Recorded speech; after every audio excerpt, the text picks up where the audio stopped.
Hello, hello, everybody. This is the Political Matrix. I'm your host, Young Morpheus Cage. Chris will be in here joining also. But today, got a special treat for y'all. I got a friend, I got a colleague, No a man doubt. that I call a brother. You No know, doubt. he's been doing the music thing for quite some time. He's a A little bit. Grammy-nominated artist with his song "Gangsta Grass." If y'all don't know what I'm talking about, y'all are sleeping on this man. Make sure y'all go ahead and go check this out. Follow him on all his links. We'll get into that later on. But T.O.N.E-Z, my brother, how you been doing? Peace and love, my brother, man. Everything good, man. Everything's Good good. stuff. Spectacular. Good stuff, man. It's been almost 2 years since we've Yeah. had you on the show. Yeah. And so it's all recently I went back. I was doing some looking over our conversation, and it was so many different things that we Mm-hmm. talked about that are bearing Yeah. fruit today. And so Yeah. I Yeah. released some of it, snippets of that Yeah. Yeah. Yeah. interview. Mm-hmm. Y'all need to go back and go check out the full interview. Go check that out. Don't just rest on the couple of videos that I put out. Mm-hmm. But with that said, man, what do you think about what's going on and what's been going on for you for the last couple of years? Well, the fact that you just took your glasses off. My man did the what's been going on with you for a couple of years. Oh man, you want me to so now I gotta do the bio thing? All right. I'm in movies, shows, I just want concerts. I mean, people. I can Yeah, I just want them to I can kind of break it know down. a little something because I know that you've been doing some touring and stuff like Yeah, that, yeah, definitely. and just kind of like what projects you got, like because I heard you put something out that I was Mhm. excited. I was like excited, and I want to hear more about Uh-huh. it. But I was like, how much should I pry? Because I know when you initially sign some of these things, you got to be Yeah, a little tight-lipped on some of it. So for those who don't know what I'm talking about, T.O.N.E.Z is going to be getting into a movie project coming up soon, a horror yes, flick, if I'm not mistaken. So I was yeah. wondering, It's a horror movie called Blood. Hold up, let me look at the title, get it right. Blood on the Bleachers. And mm, man, I can't really say the role I'm playing. I can't say too much, but it's a horror movie, man. It's we shooting it in Kentucky. Kentucky. That's an interesting Yeah, place. yeah, Kentucky. Interesting Yeah. place.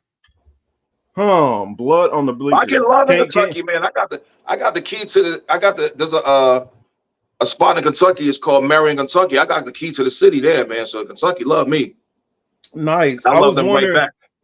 That's right. That's where Justified where it takes place.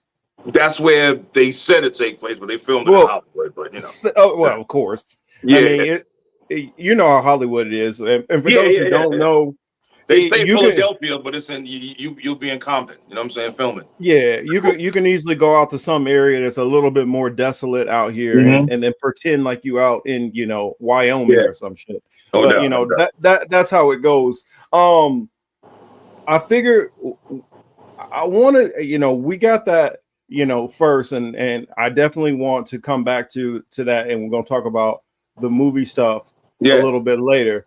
Well, let's get into some But things, bruh. but let's get into some things because especially right now, with all the Diddy stuff that's been popping off, and we talked about that Man, before. Puff. We Yeah. were ahead of that. And my boy Yeah. Chris was ahead of that, which Chris hopefully will be joining sometime soon. Yeah, yeah, definitely. But there's been so much more going on, and also there were certain things that you were like, let me hold back at this point in time. Yeah. So kind of want to go into actually let me bring Chris to the stage first and make the Chris, get intro. on up in here, bruh. There's my All right. guy. Hey, Chris, Yeah, good, B. It's my yeah. first time, Marcus. chatting with you, man. It was good, bruh. Yeah, He got a it little is. delay, so But all right. I just Marcus, what up, man? You already know you the bro. What up, man? They got my man in the Uh, Matrix already. yeah, sorry Mm-hmm. about that. I don't know why. I paid for yeah, I paid for very good internet. That's the weird part. Like my internet bill is not the cheapest. It's not the cheapest package. Actually, I pay for the highest package, and I still get this kind of service. So Xfinity, But Comcast, I'm gonna need NBC, whichever y'all are. I'm gonna need y'all to get y'all shit together. But we were just talking with Tones, and I was talking about like the Diddy stuff, and it's funny that you just popped in at this time because we were going on how I just put up the video, the interview that me and Tones. Well, not really an interview. It's more like a conversation. Yeah, we ain't even doing an interview now. We just chopping it up. We just chopping it up, and then Chris was actually like dropping stuff about the little Rod situation and the whole Diddy stuff, like before all of this started breaking. Like we wasn't like hopping on no train. We was talking about this before everybody else. Yeah. And it's just everybody else is now, because it's hot, now that they're all jumping onto it. So I was wondering, can you go in a little bit about that? Or if Chris, if you had a question you wanted to hop in. No, I just wanted to say too, Tone, I don't know if you know, I'm from Queens, right? Born and raised. Yeah, he told me from New York, all right? Yeah, what's up? Yeah, right. 80s baby, right? I'll reveal my age. The grays don't, we don't do that. We don't do that, but go ahead. Correct. So with that being said, y'all remember Wendy Williams in part was kicked off the radio for talking about Mace and Puff. This was in the 90s. Yo, hold on. That was one thing. The second. Yo, hold on, bro. Okay, sorry. I don't mean to cut you, but I have to, because that's why I start clapping. Because people don't know about that, yo. They don't know that. That's why Wendy Williams was fired from the radio station, because she blew all them dudes up. You know what I'm saying? She had the photos and everything. So I didn't mean to be rude and cut you off, but no one ever talks about that. So you the first dude to bring up that Wendy Williams was fired from the radio station in New York because Wendy wild as hell. I know Wendy from back then. She's always been wild, but she had photos. She had mad info when she was blowing up. All the gay rappers, which is whatever with that. You know what I'm saying? But she was just putting it out there, and they got her fired. It was that, and then the last straw was revealing that Q-Tip and Angie Martinez was in a relationship. Yeah, it was dope too. It was back-to-back punches that just had every single entity and clique within Hot 97. They basically formed like Voltron and said, you know what, you got to get out of here. And then they sent her to Philly, and then she went to Philly, and whatever she was doing in Philly is whatever she was doing in Philly. But that's how she was ultimately removed from New York radio. The thing about Q-Tip and Angie, everybody knew, though. It wasn't like a secret. Like, we all knew that, he was smashing on Shorty, whatever. I was hating because I kind of like Angie, so I was hating. But but I was hating. I ain't gonna lie. I am admitted hater. I hated on him for that. But we all kind of knew. That part I didn't know. I didn't know that was part of why she got, I didn't even know they put me onto that. She said it on the air, and keep in mind, it's like, we're colleagues. We work on the same network. Like, why are you being sloppy talking about me? And did you even have a conversation with me? Like, yo, Tone, Marcus, hey, it's in the street that you messing with so-and-so. So at least on the show, I'm gonna bring it up. It would like. Hey, I remember. I didn't know she was talking about Angie. I'm glad. I'm sorry, man. I just all new to me. I didn't know she was talking about Tip and Angie back then. I remember that. I remember her saying something, but I just thought she was just doing her Wendy thing. I didn't know she was talking about them too. Wow. Go ahead, man. My bad. Go ahead. Yeah. No, trust me. I'm a dude who walked around with extra batteries in my bag or my book bag, whatever. I carried extra batteries, so I could always rewind, fast forward. Yo, you wild, son. All right. Yo, that's wild. If you was on the train, you could see the Chinese lady. She was walking up. She had the Duracell in the plastic bag. Bruh. Like, buy some batteries off the Chinese lady on the train. And get that bootleg movie too. Mm-hmm. Don't think I don't know. In fact, you get mad bootlegs on the train. Yeah. Wow, I didn't know about I didn't know that was part of it, because what happened was and I can tell you this. There was a clothing line called Machine Gear, and this was in like probably the mid 90s, And my manager Starlight, who worked for Cold Chillin' Records, she would like kind of bunch me in with if Coogee Rap had something going on or Kane had something going on. She would kind of just hook me up to go there. So I went to this place. They had like the Machine Gear. They had like this it was a photo shoot, right? And when I get there, Black Moon was there. Wu-Tang. This one, Wu-Tang. 36 Chambers was out. So they was already Wu-Tang already. So I mean, so they had these vans come from Staten Island, and they all pulled up, and they all, you open the van, there was mad smoke that came out of them, meth coming out, peace, saying what up to everybody. Peace, so it was me. God. Yes, it was me, Wu-Tang, Black Moon, Coogee Rap. I can't remember, but Wendy Williams was there. And so I did the photo shoot, and it's in the Vibe, it's in Black Beat. It's in a bunch of those magazines. It's all documented shit. I'm not just saying it just to be saying it. Yeah. And so Wendy, I remember we was doing a photo. We was taking pictures outside of the spot where we was doing the photo shoot. Inside, we was all kind of just mingling outside. So Wendy says, "Let's take a picture." So I said, "All right, bet, let's take a picture." Right. And so the thing I noticed about Wendy is her makeup was so caked up on her face, and I shouldn't have said it. But I was a clown back then. I was a lot younger, and I just said, "Yo, I could write my name on your cheek," and I shouldn't have said that. You know what I'm saying? But she wanted me to go back to Jersey with her, and I was just like, no disrespect to Wendy, but I was like, nah, man. She got that Amazon thing going on back then, so I wasn't really rocking with it. Yeah, she did. And then she went and got her. And then she went and got her titties done, so she just looked like this weird. She looked like this. I think I'm saying some wild shit, my man.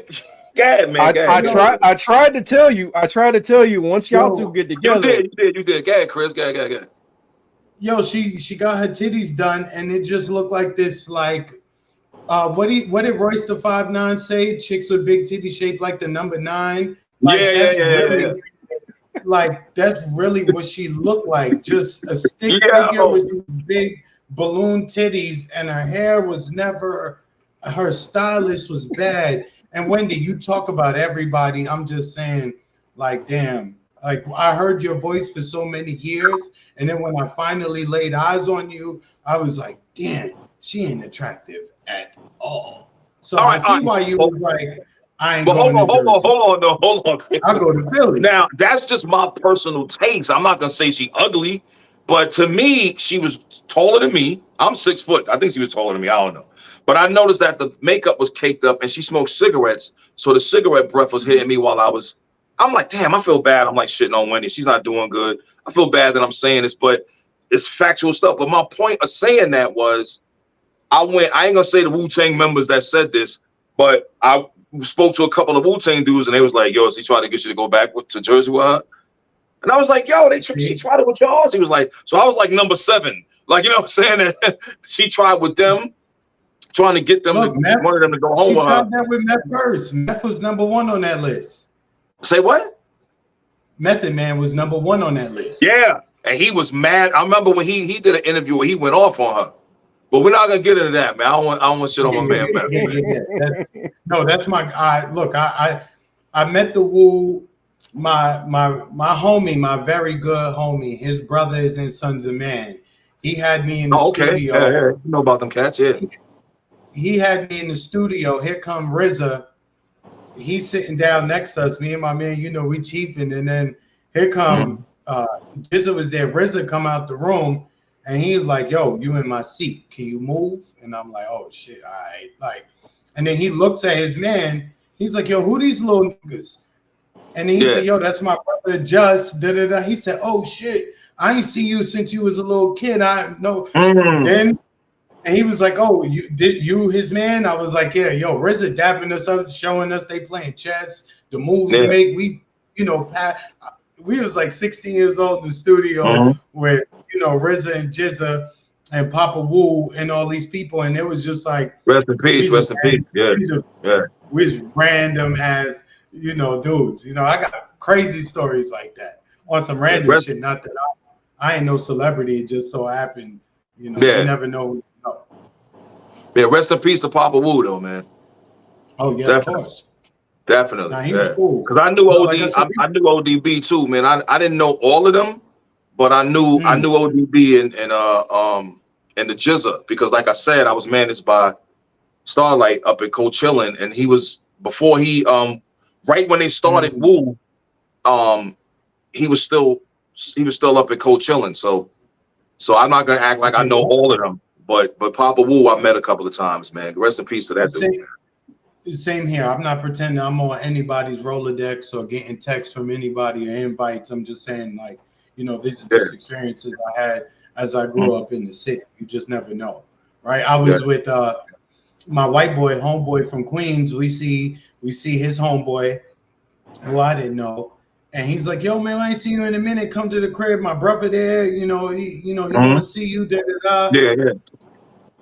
We go to the crib. Here come Big Daddy Kane, pause, and his boxers out the room, like, yo, oh shit, what up? This was the day after Jay-Z brought him on stage at Summit. Oh, with Shaheem and all of them, and yo, when I tell you, it was like, yo, I was just reading about you being on stage yesterday. We in the living room, we all burning like, and Big Daddy came right in front of me. This nigga chilling. White baby, he went and put on some shorts when he see we got there. I was hoping you was gonna say that, bro, because I was about to Cam and Mace you and just hit you with 1,000 pauses, but go ahead.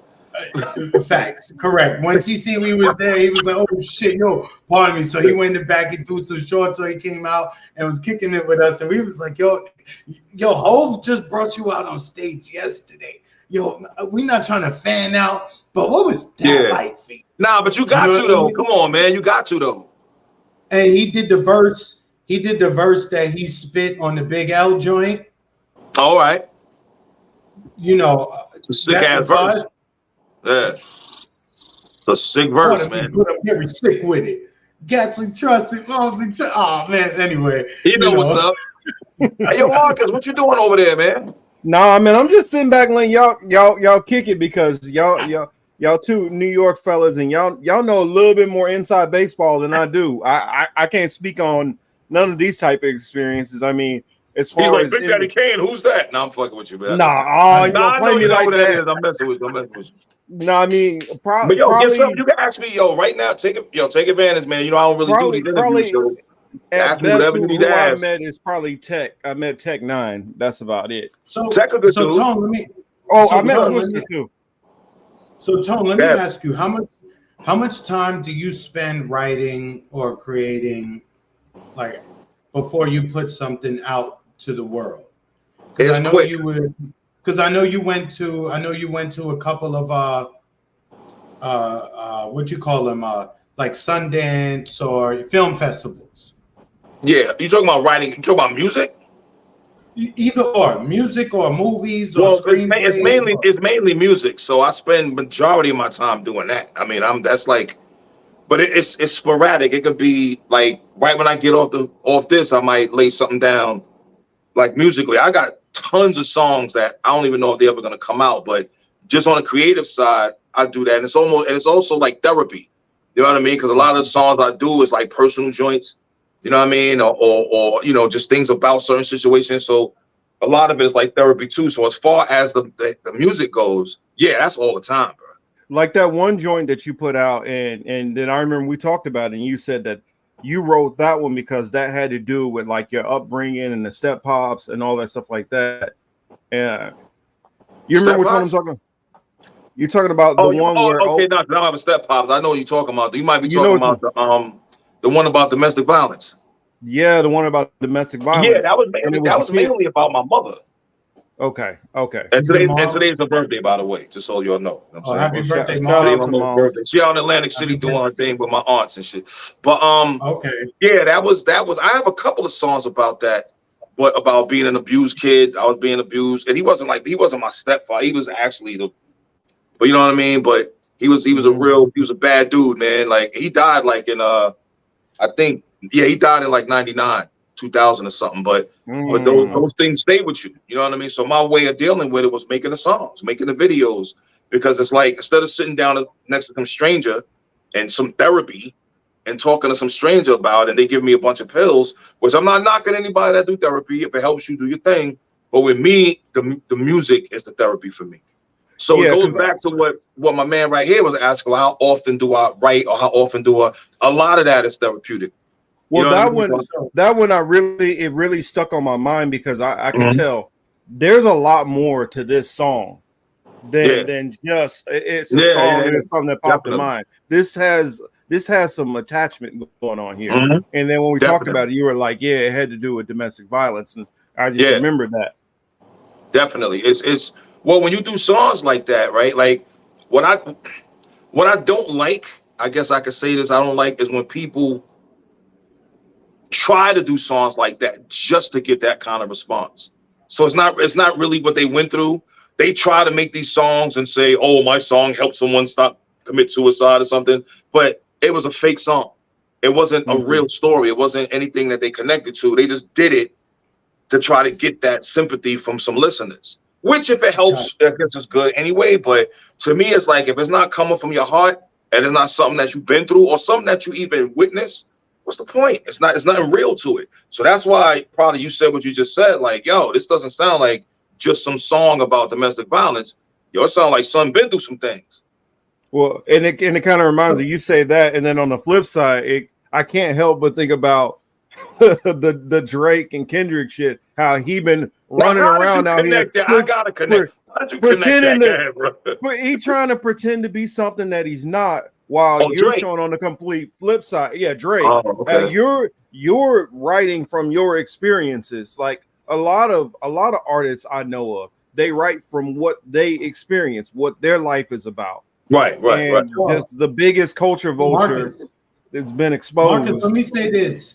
Let me say this, right? Yeah, bro. As someone who was around for the last major hip hop beef would be Jay and Nas, right? This All right. and we didn't have the internet in the way that we have. We didn't have social media the way Right. that we have it now, right? And one, I want to say first and foremost, thank God we did not have social media for Hove and Nas. Now that I see it, I know the difference. We had one here, we didn't then. I'm thankful we didn't have it. 1,000,000%, right?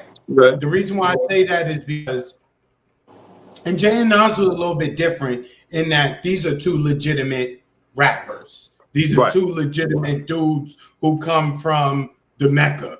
You know what I Uh-huh. mean? In Facts. this particular case, we dealing with a little bit different demographic. However, Kendrick is a Jedi, if you will. Okay. If I use Star Wars terminology to help the layman understand what You I'm can do that. talking about, Yeah. right? He's a Jedi. He looks at, if you listen to early Kendrick, he's rapping like 0201 Hove.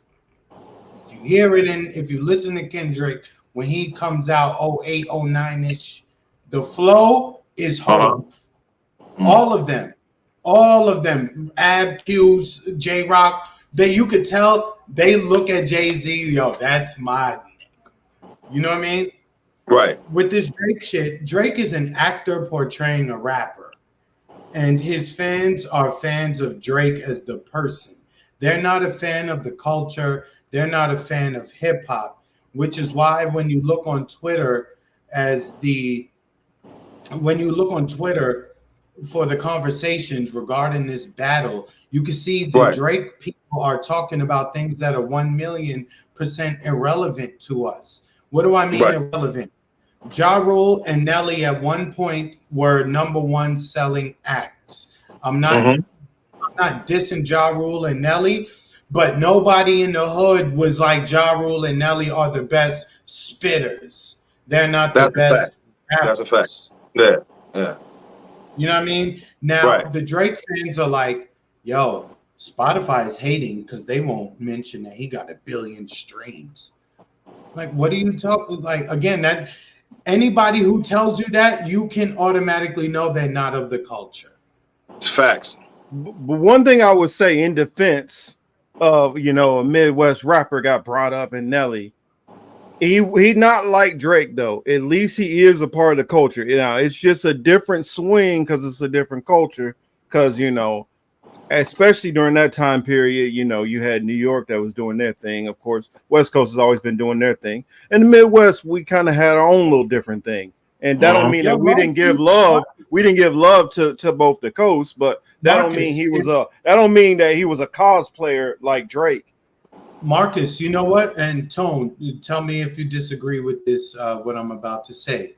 The South has been running. The South has been running hip hop from the late '90s. It's not the 2000s. It's, I don't want to say Outkast and but they've Self-Therapy. Outkast and Goody Mob, you know. I wouldn't say they were running. I would say they were doing their thing, but I don't think they were running it. Like, you know what I'm saying? Like when you say running it, because if you want to talk about the late '90s, early 2000s, you got to give it to Jay, DMX. You know, you can't. You know, even though Eminem, the South was doing their thing, you got to give Eminem. Respectively, it wasn't to that high level. Like, you know what I mean? As far as sales, as far as tours. You know, you got to give it to them. But the thing is that here's what I noticed is that everybody from New York started trying to sound like they were from the South. Oh my fucking God.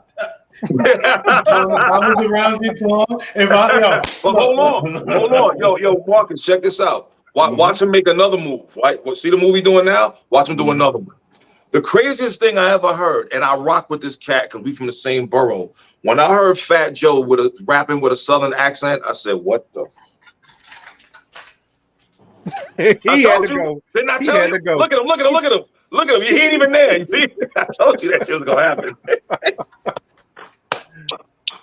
I know. I was like, "What is the game? What's going on with what's going on? The game is getting all twisted up." Well, I mean, I even remember because I got to throw this on there too.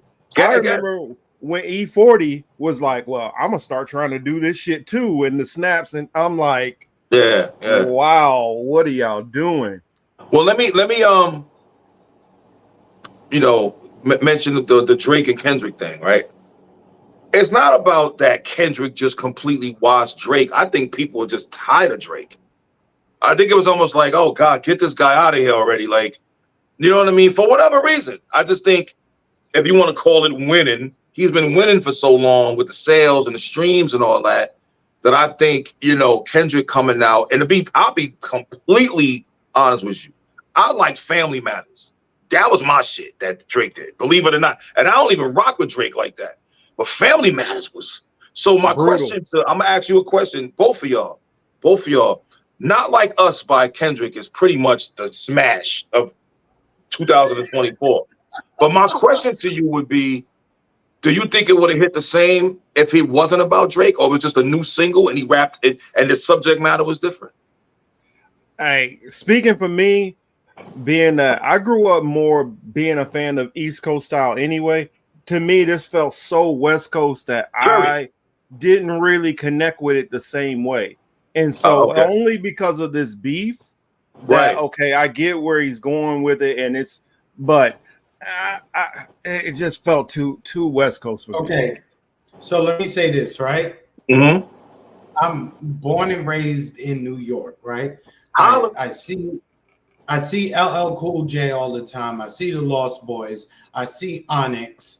I see Mobb Deep, right? These are people who I just would be on the bus and be like, oh shit, there they go right there. Like, so this is where I grew up at, right? So pause. Right. I'm not thirsty. I'm not riding nobody, etc., etc. I say that to say NWA, Snoop Dogg, Dr. Dre, and all them, you would have thought all of New York was Compton. 187 on the undercover cop. Yeah, and it don't stop. There was nobody not playing that. That's a fact. If you listen to Ice Cube, his cadence, his flow, his energy, the way that he strained his voice at certain times, and you listen to my favorite rapper, Christopher Wallace. The fairest one. I knew you was gonna say that, yo. If you listen to Christopher Wallace, he is wait a minute. You say KRS-One or Biggie? Biggie. So you didn't say KRS-One. So what No, I no, just no. did, I take it back. I got it. No, hold on. No, I'm gonna tie it back to that. So hold on. Look, Biggie was clearly a fan of Ice Cube, and Cube was clearly inspired by none other than KRS-One. KRS-One. Yeah, that's a fact. Yeah. So you can see that. Not as lyrically gifted, but he definitely was inspired. Yeah. No, the thing with Nas is he's great with the pen. Nas is, as the young kids say to them, and use a young word, Nas's aura was only there for rappers. It wasn't there for the larger audience. Whereas All right. like Pac is a super motherfucking charismatic dude. Right. He has that theatrical background. He knows how to put on a certain air about him to make you be like, damn, look at Pac. Damn. He was more than just a rapper. Correct. You would look at Nas like a Yoda, very low key, quiet, but you know, if you make him get active, he's the biggest. He gonna eat for your ass. Yeah. Correct. You know, Question to you. to me, Go ahead. No, I was gonna say, and to me, everybody mentions Ether. To me, Takeover was better than Ether. All right, man. Peace, yo. I'm out, yo. Now, I will agree that it's a better record if you want to play it at a club or something. But lyrically, I rock with Jay. That's my, you know what I'm saying? I rock with Jay. Seriously, I think he's top tier lyricist. There's no on earth you're gonna tell me, yo, Ether. When I put it like this, right? And I think this happened with Kendrick recently. The Kendrick and Drake thing. I think. Thank you. I was going to draw the same parallel. Right. I know exactly where you're going. They didn't think Nas, because you know Nas is not known for that type of thing. So when he dropped Ether, the beat, I always said the beat is but when the stuff he was saying, I'm like, yo. So it shocked everybody. Same thing that happened with Common and Cube, because Common smashed Cube with that bitch and you shit. Because nobody expected a dude from Illinois to be able to smash a Compton, West Coast, Long Beach. I don't even know where Cube is. I'm not fully sure where Cube is from, but right. Well, yeah, I don't know. Yeah, he might be from Compton. I don't know, but LA. So what happened with Kendrick was Drake's on top, and Drake dropped all them drop and give me 50. I thought that was lit. So when he did the first response he did to Drake, I was like, what was it? Euphoria? That was the name of it. I forgot the name of the song. It was cool. It was lyrical. It was Euphoria. It was Euphoria. It was cool though. It was cool. But Drake had more. And then when he did Family Matters, so until Kendrick dropped Not Like Us, which was in my mind, for all we know, that Not Like Us could have been a song with all different lyrics. And he said, yo, let's drop that shit. You know what I'm saying? So it was one of those things where I don't think people knew that Kendrick could come back like that. So when he came back, and if you really break down the lyrics on Not Like Us, yo, he's going in, bro. You know what I'm saying? Like, well, and that's not just party record. It's not party rhyme. Thank you. And that's he's going in lyrically on that. I just want to make sure that we all know that that boy from Compton, his pen is serious. And I'm not crazy about his voice. Something about his voice always annoyed me. I think that, you know what? A lot of my homies, that is their number one critique of Kendrick. Because I've been high on Kendrick. And here's my admission right now. In 2011, Kanye and Jay-Z put out Watch the Throne. Yes. Dope. I'm stuck on Murder for Excellence. And I'm stuck on the Jay solo beat. Welcome to the jungle. Well, welcome to the jungle. Oh man. Yeah. Oh, so you okay? I'm stuck on that. My homegirl at work is telling me, yo, there's these niggas on the West named Black Hippie. You need to listen to them. I'm still stuck on Sun in the Sky. Yeah, that's the shit. But that's the shit though. Yeah. Right? So I didn't leave room in my ear or my head for Black Hippie. When I finally got to Section 80, I said Ab-Soul might be the nicest nigga in TDE. Yeah, I could see why you said that. Yeah. Right?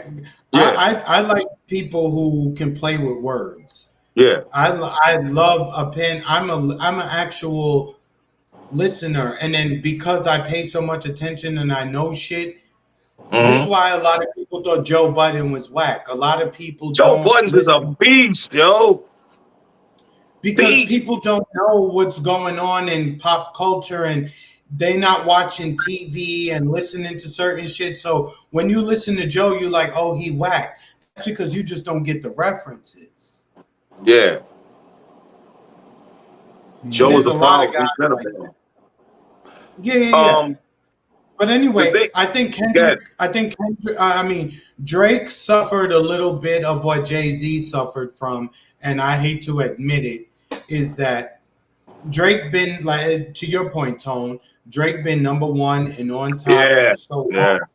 There's a certain subsection of people, and I will count myself in that subsection of people who is saying, I'm glad they finally put the flashlight on this dude, because it's not 1000% what you think it is. I would say with Jay, he never really had that. I think people just like to say he's overrated, but the one thing that he kept doing, he just kept dropping heat. And when you keep dropping heat and you drop lyrics that people say is the verse of the year, way after what they want to call your prime, he sustained. I'm not a writer. I'm a writer for myself and others. You know what I'm saying? Yeah, but see, that's where I think Nas got him, because Nas made Jay explain himself. He said, we all knew why he was saying Biggie's stuff. We all knew, because him and Biggie was like this. But Nas made him say, oh, let me explain why I'm doing that. And I think that's where he got him. But then Jay did the Machiavelli, the Art of War thing, and he signed Nas and fucked his albums up. So you know what I'm saying? So that's the sarcastic, arrogant Jay. I'm gonna sign you, and then I'm gonna do an interview on MTV with Sway, but I'm gonna sit like this while you right there. People didn't notice that the way he postured himself when he I'm so sorry, Tone, to cut you off. I'm so sorry that you said that. People miss the psychological cues and the physical cues that take place.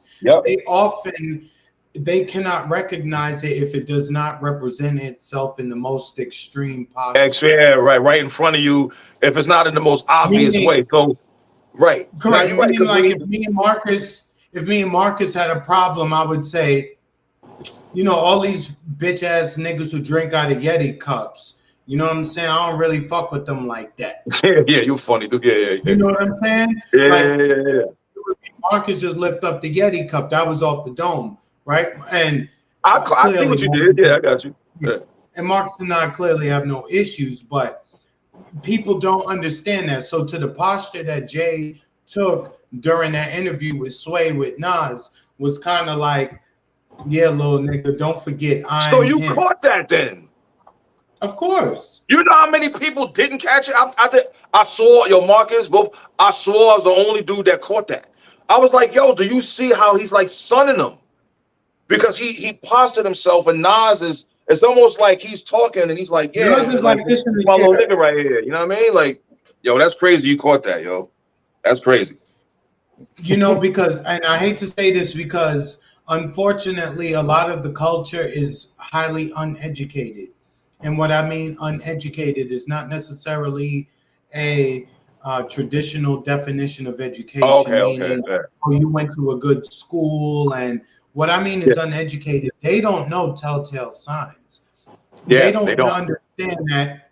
They don't understand the concept that 85% of all communication is nonverbal. Yeah.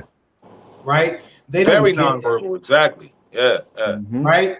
So you could be cool with a nigga, dapping five and all this other shit, but you really don't with it. You don't really know. Yeah. You understand? So that's what I mean when I use the word educated, because some people would think It would mean So classically educated. all right, so let me go back to what we started, right? And we're gonna get back to the Puff situation. I'm gonna tell y'all something, right? Yeah. I ain't gonna lie.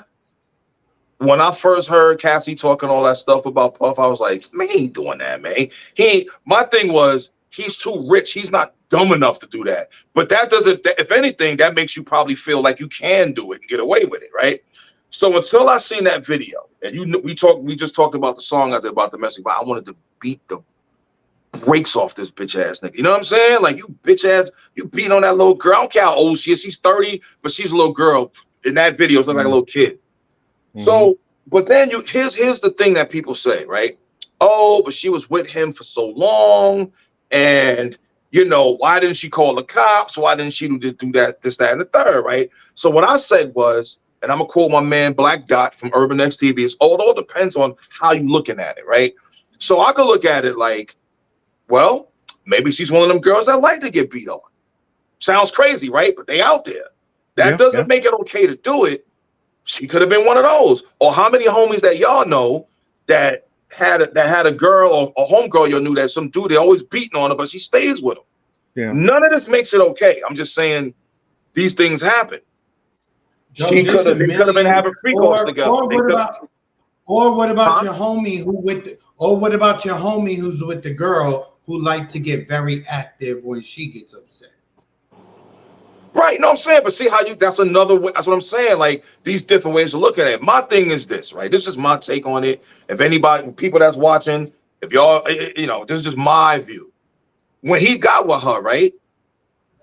They said, oh, she was like 19 when we found out they were together, which means he could have been messing with her when she was 15. We don't know. Just because we seen them in public. I'll say that, but she wasn't. No, I'm just saying, like, different ways of looking at it. So it could have, but it doesn't matter. The dude is like 40, he's fucking with 19 or so. But I'm just saying, like, that could have been it, meaning that, and I learned this from my mother. She's, was an abused, and I'm an abused kid. I learned that it's almost like it becomes normal to the person being abused. So in their mind, a lot of times, they don't even realize that they might think something's wrong, but it's just they're accustomed to it. It's weird. Oh, as weird as it sounds. But in her case, for all we know, he could have been threatening her family. It could have been a bunch of things he did to her to make her feel like I can't go anywhere. And then you look at the photos and she's smiling. How many times you took a picture, you were smiling, your ass wasn't happy? Like, you know what I'm saying? Like, when your mother whooped your ass when you were little and said, now we got to take this picture, like, no. Look, but your ass is hurting from her smacking you and beating your ass. So I'm just saying, there's so many ways of looking at it. The way I'm gonna land with this is, I don't care what the reason was. I don't care if she was used to it. I don't care if she liked to get hit. I don't care if he groomed her. It don't matter if he threatened. The bottom line is, you don't do that. You don't put your hand. You don't do that. I don't. Look, you know what I'm saying? She could come up right now and go, yo, you know what? I'm gonna tell the truth. I kind of like that shit. It don't matter. I had girls that wanted me to choke them because I'll punch them in the face because they was used to dudes hitting them, because in their mind that shows that they love them. You know what I'm saying? Like, oh, if a guy don't beat you, then he don't love you. There's women, unfortunately, girls and women out there that think that. It still doesn't make it right. You understand what I'm saying? So that's what I'm saying. Look at it in these different ways and say, I don't care how I'm looking at it, bro. Puff, you a bitch ass nigga. You know what I'm saying? We're doing that. I don't give a fuck if she I don't care if they scripted. I'm gonna drag you by the hallway. I'm gonna punch you by the elevator, and they wrote it out like a music video. You still don't do that shit, bro. You know what I'm saying? Yo, Tony, I'm sorry, man. I ain't mean to get all that shit. Just bothers me. Like, you know what I'm saying? Go ahead. No, Tone, look, let me say this, right? I was in a barbershop. I'll never forget. Like, I was like probably 15. Yeah. Homeboy said in the shop, I cutting somebody. He was like, yo, bro, your bitch won't think she love you until you slap the shit out of her. All of us was like, what you mean? It's the weirdest shit in the world. I was a teenager. Again, I was 15 years old. There's a bunch of older dudes in there. And he stopped and he kind of like you know, the whole vibe of the room kind of the shop came down at that point. Mm-hmm. What's this nigga talking about? You know Yeah. what I mean? And then until probably like 2 other dudes out of like 11 said, yeah, word, he know what he talking about. Oh, they agreed with him? Like I said, there was probably 11 people in the shop at the time. Yeah. Probably two others said, yeah, word, you don't know what you're talking about. 2 others. So the vast majority was pushing back like, nah, you talking very reckless right now. Nah, that's some bullshit. That's some bitch shit. You understand what I'm saying? So I'm glad to say that the vast majority in the shop that day pushed back against it. And, you know, again, I'm kind of like right here because I'm 15 years old, you know, just hearing that talk. I never experienced that. And, you know, I'll be the first one to admit I grew up with a mother and a father. My pops was in the crib every day. You know what I'm saying? All right. Every day. You know? So maybe some of my homies even say, yo, you spoiled because, you know, you got your pops. And, you know, which is fucking weird as hell that people would say, yeah, that's a weird thing to say, but I get it. Yeah. Yo, people used to say, yo, me and my brother, that like they used to say we were rich and all kind of shit. And then we like, yo, why are you saying this? Is it because we lighter than y'all? Like, what's the problem? Okay, so check this out, right? This is gonna be a total switch because I'm looking at the time. But I gotta get on this because me and Marcus we chopped it up. Let me throw this one thing in. Yeah, it's gonna be quick. I want to throw this one thing in because when you was bringing up about the Cassie thing, yeah. The one thing that popped in mind for me, the reason why I was kind of more in the camp of, I think he did this shit, but I need to see more, is because the rumors I was hearing about Kim Porter and the stuff I was hearing about, you know, him being on the DL. And I'm like, and if you hiding stuff, then all bets are off. I don't know. Everything is open. Funny? Yo, you know what's funny? A lot of people didn't even watch that Drink Champs episode when Jadakiss and Fab was on Drink Champs. That was crazy, son. And then Puff came to the interview, right? Yeah. And Puff is talking to Fab, and he's like, yo, you never party with me, daddy. What? Pause. You know, I just imitated him. I'm not like that. So if anybody want to clip that and say I'm funny money, go suck your mother. Nah, go ahead, bro. Nah, man. We know you're on 10 toes, man. Go ahead, man. You good. So with that being said, the way that he kept talking to Fab was very fun. The way he was talking to Fab, I have never talked to any other man like that in my life. It never crossed my mind. If I wanted to say to Marcus or the T.O.N., I want to hang out with y'all and chill. Yo, y'all niggas need to come and chill. Say, yo, we got the good time, dog. Yo, it's gonna be fire. Yo, come through. That's gonna be the response. I'm not gonna look at Marcus and be like, yeah, daddy, come party with me, daddy. All right, man. We got the see, look. They even make T.O.N. feel uncomfortable. I know you when you're doing your little acting thing, but you fuck me up with that. Now, here's the thing, though. what Marcus said. Yeah, you gotta fuck me up with that. But T.O.N., if you saw the episode, that's how we talk. No, but Marcus had a good point when he said, I didn't even think about that, Mark, when you said he's hiding all this other stuff. The only reason why I was like that, like, it was almost like, come on, Puff, you want to be on some suspect shit, do your thing. You out there, you know, whatever. That part I don't give 2 craps about what he do, whatever dudes. You rock like that, do your thing. But as far as I'm like, don't let this dude be the kind of cat that put his hands on females, bro. Come on, man. Like, we all knew Puff was sus back in the 90s. We all knew when he was dancing with the pink hair. No one cared though. No one gave a shit. It was like, you know, it's whatever. Because we found out about Bambaataa. We all know Bambaataa's a sausage smuggler. Like, you know what I'm saying? There's a bunch of MCs and rappers and DJs back then. But guess what? No one gave a fuck until they found out. They said that Bam was messing with the little boys. That's when it was like, you a Momo? Okay, cool. But now you rocking with little dudes? Now you wild. We got, you know what I'm saying? So you have to leave the country or whatever, right? And I ain't saying allegedly, that's real shit. When I saw the video, you know, we've all seen the videos of aggressive women and shit like that. When I saw the video with Cassie, I'm not a violent person, Right. but that's the shit that makes me want to get You want to violent. beat the, you want the, yeah. Because, dog, she is running away from you. It was, She's and not here's the coming at you with a gun. She's not right, trying to stab you with a knife. She's not right, trying to hit you with a car. She's right. not doing any of that shit. Facts. Shorty is like, I cannot take whatever is She's happening, trying to get up from, she's trying to get and up I'm out of it. trying to get away from you. Yep. So because of all of the, and you know, part of this, well, actually, not even part. The vast majority of this, why this happened, is because he was going to be exposed as being a homosexual. It's not because Cassie was going to talk about him beating her ass. Because what do you, in the public figures, you're rich, you're wealthy, you're a celebrity. It's easier to say, I'm sorry for beating your ass as a man to a woman. It's way harder to face the culture and say, yeah, I like dick. Pause. And you know what's funny? Everybody would be like, we kind of figured that, bro. But we didn't care about that. Yeah. Just make the music. Just make the music. If that was the case, I would hate Elton John. Like, Elton John's one of my favorite artists. I don't give a fuck what he does. Like, you know what I'm saying? What did Kendrick said? What did Kendrick say? Keep making And me not like dance, us? wave my hands. I won't be no threat.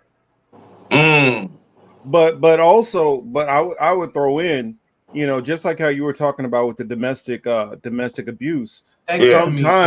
Sometimes because of the trauma that you've been dealing with, you're fighting with those traumas and stuff, an internal battle that other people don't even realize. So though culture has changed and they're more accepting, and a rapper can come out and be like, yeah, well, you know, the truth is I've been on the DL all these years and this is how I really get down.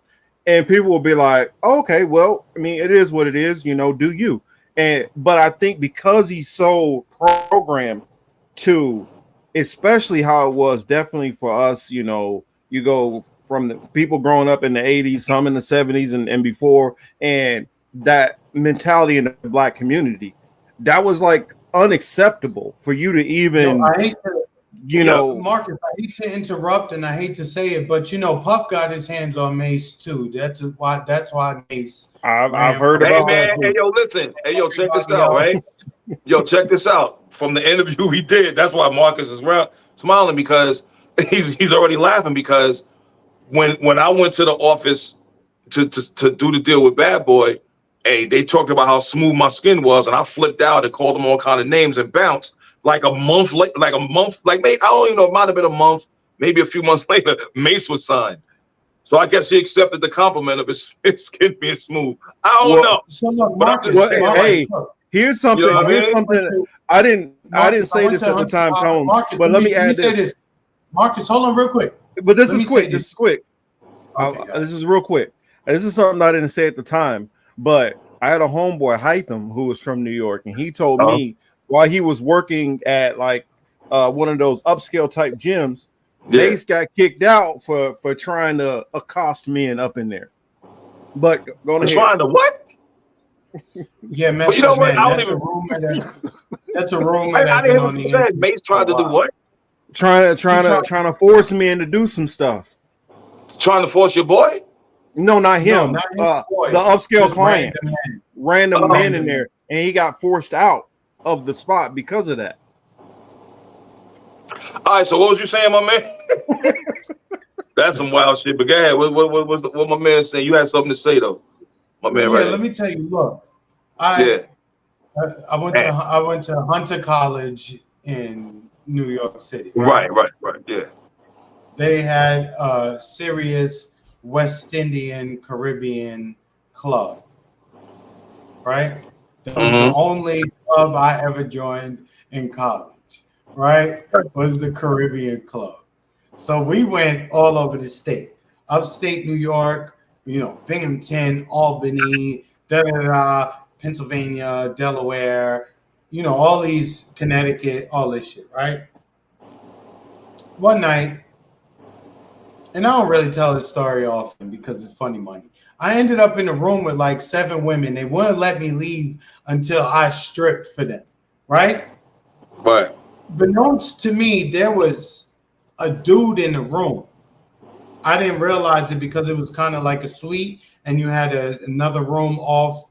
Like you had to go back to the room and to the left, and you got to the suite, right? Boom.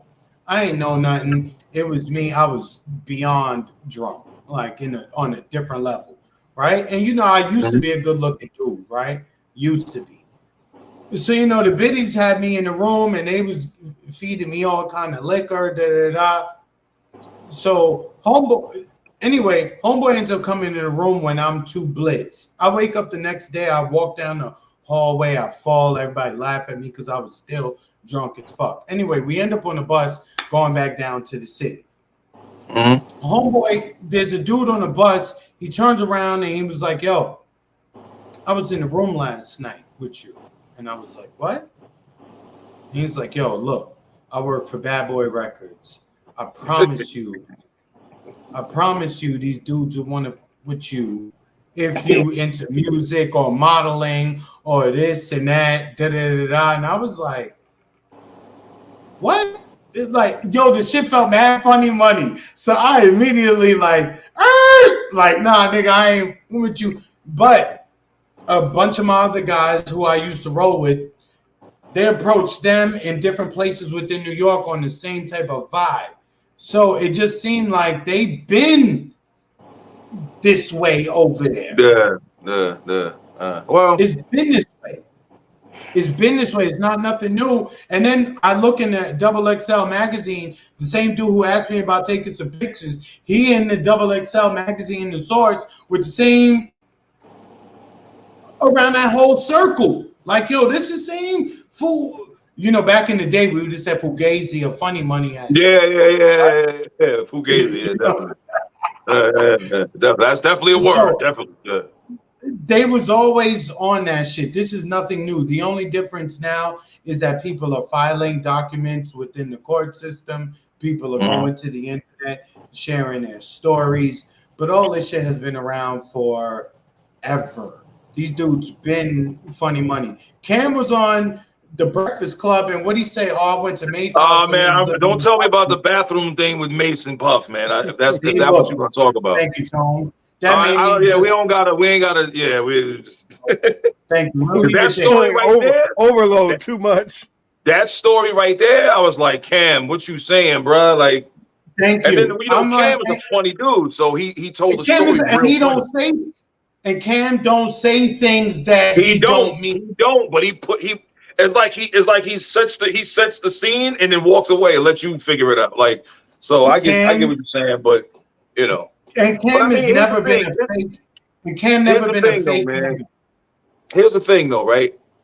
Again, as far as that part of their life, the Puff thing and Russell Simmons and all the little Momo shit. If that's what I don't know. I don't think anybody cares. They'll clown you for it in hip hop, of course. But outside of that, they was just snappers. Like after that Fabulous the Fabulous thing, people were just clowning them. But when it came out that he was put his hands on that chick, it was a whole different. Because no one, that's like saying when Queen Latifah says she's gay, who was like, get out of here. It was like, yeah, really, yeah. You know what I'm saying? But who cares? She's amazing. She's a legend. Water wet. Yo, give me 2 seconds. I'll be right back. Yeah. Yo, is that his background? That blue green screen, is that the Matrix shit? Yeah. Oh shit! Wow. Yo, I got a jet in a second, bro. So I'm just trying. I know we didn't get to a lot of stuff, but we could try to wrap it up. We'll do a part two, then. But I want to get you. I want to get one more question out on the Spotify stuff. Oh, you was telling me some of the stuff you was going through with Spotify, and I want to kind of hear a little bit about that. All right. So if there's any artists or the people that's watching now, I don't know how many. But if you know of an artist, please tell them this, right? This is what Spotify has done. Because what they've done is they started this thing where they say, well, if you don't get at least 1,000 streams in a year, or if you don't get 1,000 streams you can't get paid for anything under the 1,000 streams. Oh. Now, you know, it's like $3 or $4, but shit, $3 or $4, $3 or $4. So they're stopping people from getting paid unless you reach that 1,000 streams, right? That's why if you put out a song on Spotify, you could go into your Spotify for artists and it'll say, oh, you got 500 streams, you got 200, 300. But when you go to your thing, it doesn't have any number because it only shows up when you go over 1,000, right? That's number one. Foul right there to me. In my opinion, that's foul. What happened if you're at 998? Not number two is now they're taking down songs that they say have fake streams, bots. Here's the catch. If like they did that to one of my songs and one of my albums a few months ago, I was like, yo, why are you flagging? Because I got added to a Spotify editorial playlist. It wasn't some random playlist. Soon as it got there, 2 weeks later, they took the song down. I'm like, yo, but it's your playlist. What are you doing? So what they do is you have to remember your IRC, whatever number or whatever. You know, you could re-upload your song and those streams are still there. It's not like it starts from zero. So it's just an inconvenience. You see what I'm saying? So let's just say your man right here, right? He said, yo, man, you know what? I think T.O.N.E cool, but I don't like that dude. And he takes one of my songs and he takes the link to one of my songs and sends it to some bot.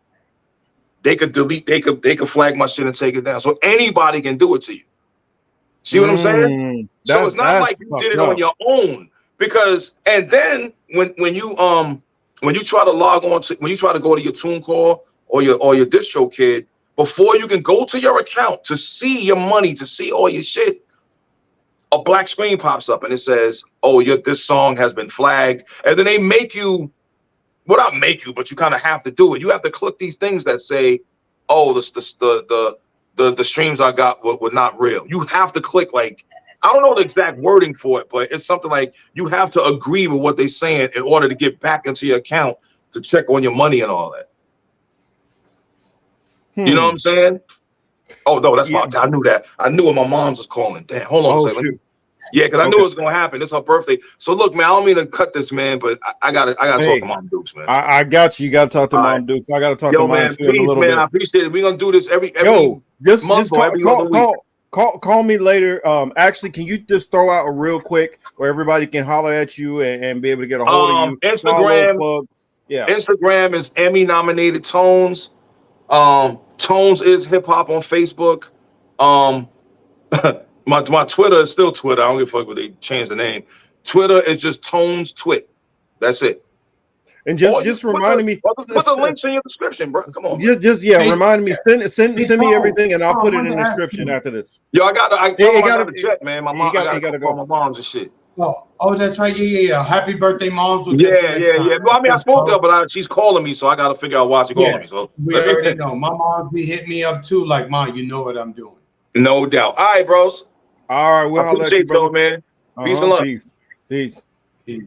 And so that was our boy T.O.N.E.Z, whatever. And me and T.O.N.E.Z, we talked about it before this, that we're gonna have it's gonna be a little bit more regularly. We'll work out something, and then also the possibility of I'll just say it's some stuff in the works that we're working on, and you'll more than likely see T.O.N.E.Z a lot more often. But I kind of wanted to ask you, like, some of your thoughts on everything that we were talking about, and thoughts on the interview. Well, or not really interview, convo. But music is my passion, right? When people, like, I used to ask people, what would you rather be? What would you rather be, blind or deaf? 100% of the time, I'll choose to be blind. I don't need to see. I want to hear the music. I can feel the music. So for me, that would, so discussions of music, hip hop, and all that shit, I love that shit. I'm a little bit older, but I'm not stuck in my era to where I think that things have not advanced and shit like that. And Hamza, I see you mentioning Choke. Yes, I probably know Choke, like, probably third party. You know what I'm saying? Like, my people is heavy. I'm even heavy outside in the city. And you know what, Chris? I'm the opposite. It would be tough for me to give up music, but I'm a visual person. I gotta Look, I'm just saying, how many gotta times be able did to I go see. to the tunnel? I'm pretty sure I'm on some B-roll in the tunnel several times, Hamza. A lot of times. I was in the tunnel before I was allowed to be in the tunnel, but my homeboy's older sister worked the door at the tunnel, and her boyfriend used to work the door. So us little dorks, you know what I mean. We used to be able to get in there. You know what I'm saying? Um, What? Matter of fact, when the night MOP dropped the remix with Remy and Busta, that was wish I could bring Pun back. Bitch, run that. Bitch, run that. Like, we was in the tunnel that night. That was a crazy night, you know? Oh, God. I miss New. See, that's what makes me miss New York. But then whenever I go to New York now, it's nothing like how it used to be. Well, that's the same stories I hear from the people out here who talk about how Cali used to be back in like the early and mid '90s. But Marcus, Kendrick was all over Compton today, shooting yesterday and the day before, shooting the Not Like Us video. Kendrick, he solidified himself as the top nigga of this generation. Dog,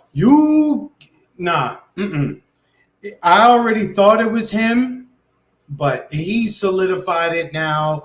And you can go on hit records and you can talk about what's popular and more people know Drake, etc., etc. Dog, when it comes to what it is, we know who's ill. We know who's ill and who got their finger on the pulse of the culture and who is just a vulture. Look, see, even the user Brew Bones. I don't know who you That's are, Brew Liz. Bones, but Marcus, I was being sarcastic. You can't let me just get my shit on. My bad. Let me shut up. Even Brew Bones, right? Who don't know anything. You know I'm teasing you. I know she's laughing. She like, But Chris, no, I'm gonna beat you. like, that's why she laughing. See, she love me. It's all good. But K. Dot solidified himself in the pantheon of this rap shit, and I'm so glad it came against a vulture like Drake. You know what I'm saying? Drake is very popular. He's got a lot of songs, but he is a straight dick rider. I should have played even dumber. I should have been like K. Dot. What is that? Kentucky Department of Transportation. Correct. You know what I mean? Like, Drake is a culture vote. He's in, a lot of people tend to forget Drake is an actor portraying a rapper. He's not a rapper who turned into an actor. He's an actor.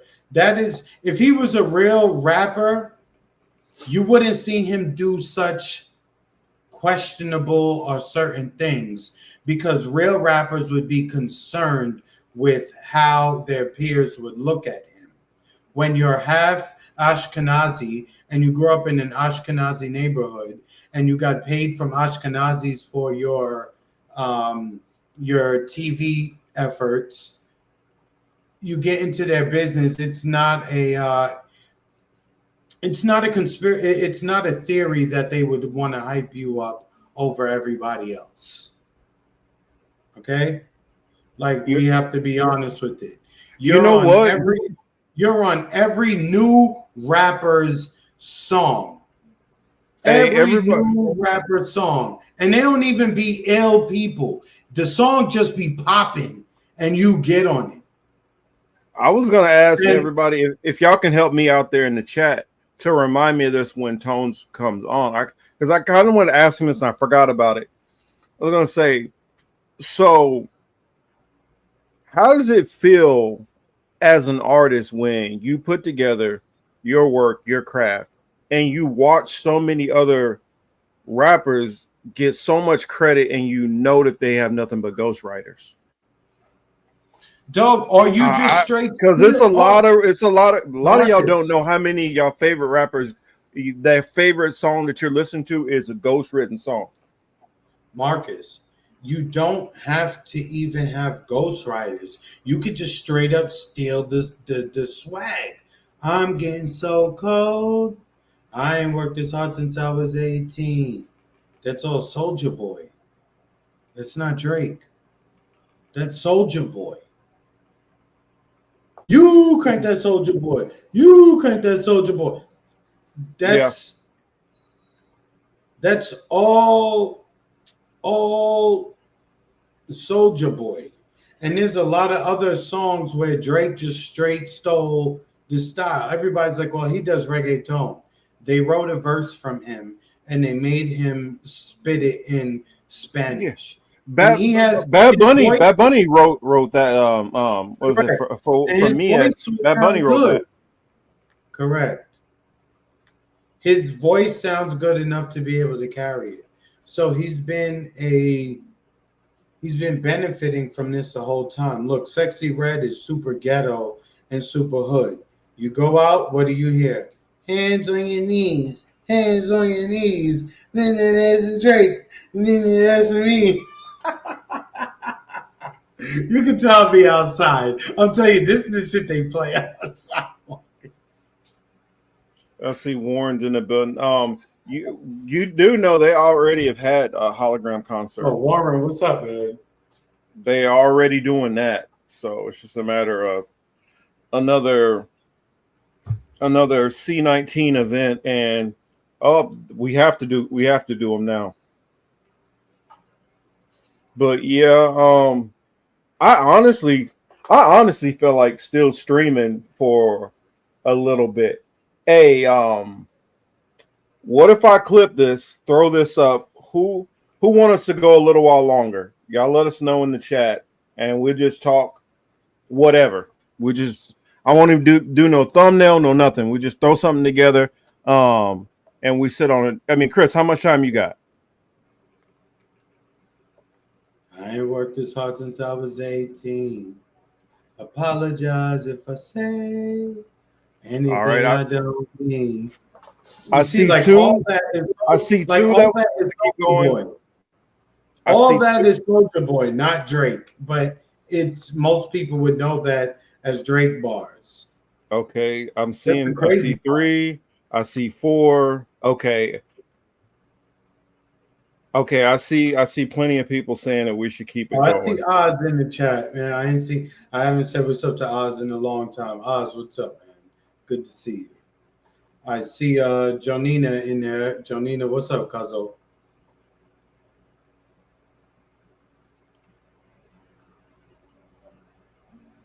So that's what I'm gonna do. Marcus, I'm gonna just call it we live come through. Marcus, you know I like to ask you this question every so often. What's the housing situation look like out there by you? Like, what's the rent for like a 1-bedroom, 1-bathroom if you've been paying attention? I will answer that. Hamza, what's good, man? I will answer that on the other side of this. I'm setting. What time is it right now? So y'all know, like Marcus and I not knowing no funny money shit. You know how you could trust the people who not know funny money shit, the people who do not ask you for money, right? The ones who do not ask you for money. Oh, they go Cuzzo in the chat. Cuzzo, what's up, man? Actually, everybody, make sure y'all check into the channel. I'm gonna end this stream, and then I'm gonna bring us back on the other side. So make sure y'all hop into this next stream. I'm gonna end this one now, and then y'all catch us on the other side. They go my guy at Trez. What's up, man? I see y'all all soon. All right. I'll see y'all all soon. Are you ready, Chris? I just set up. We're gonna pick Trez. We're gonna pick up that conversation when we come back because that's a question I really want to get into. All right. I'll see y'all soon. Just follow the next link that Marcus puts out. Please, and you too, Tunneling Jew. Yeah, TGJ. everybody. Yeah, tunneling. Come tunnel on all the way on over.